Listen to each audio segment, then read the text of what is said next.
श्रीगुरुभ्यो नमः। द्वादशोऽध्यायः।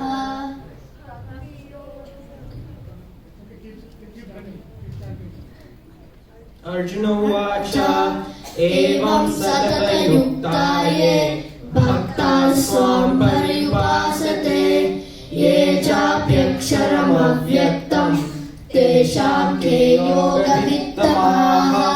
श्रीभगवानुवाच मय्यावेश्य मनो ये मां नित्ययुक्ता उपासते श्रद्धया परयोपेताः ते मे युक्ततमा मताः।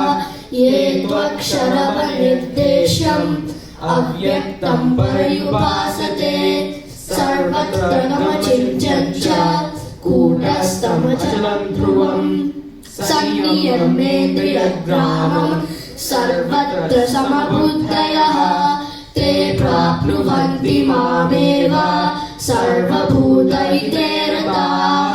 क्लेशोऽधिकतरस्तेषाम् अव्यक्तासक्तचेतसाम् अव्यक्तानिकतिर्दुःखम् देहवद्भिरवाप्यते।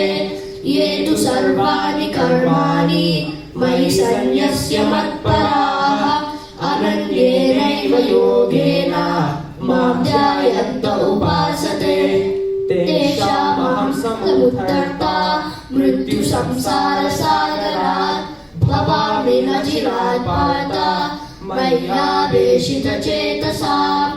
मय्येव मनः तत्स्व मयि बुद्धिं निवेशय निवशिष्यसि मय्येव अत ऊर्ध्वं न संशयः। अथ चित्तं समादातुं न शक्नोषि मयि स्थिरम् अभ्यासयोगेन ततः मामिच्छातुं धनञ्जय। अभ्यासेऽभ्यसमर्थोऽसि मत्कर्म परमो भव मदर्थमपि कर्माणि कुर्वन् सिद्धिमवाप्स्यसि। अतैतदप्यशक्तोऽसि कर्तुं मद्योगमाश्रितः सर्वकर्मफलत्यागं तत कुर्यात्मवान्।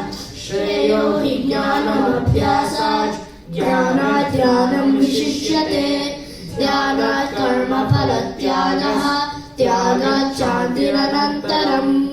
अद्वेष्टा सर्वभूतानां मैत्रः करुण एव च निर्ममो निरहङ्कारः समदुःखः सुखः क्षमी सन्तुष्टः सततं योगी यतात्मा दृढनिश्चयः। मय्यर्पितमनो बुद्धिः यो मद्भक्तः स मे प्रियः। यस्मानो द्विजते लोकः लोकानो द्विजते च यः। हर्षामर्षभयोद्वेगैः मुक्तो यस्य च मे प्रियः। अनपेक्षस्तुचिर्दक्षः उदासीनो गतव्यतः सर्वारम्भपरित्यागी यो मद्भक्तः स मे प्रियः। यो न हृष्यति न द्वेष्टि न शोचति न काङ्क्षति शुभाशुभपरित्यागी भक्तिमान् यः स मे प्रियः।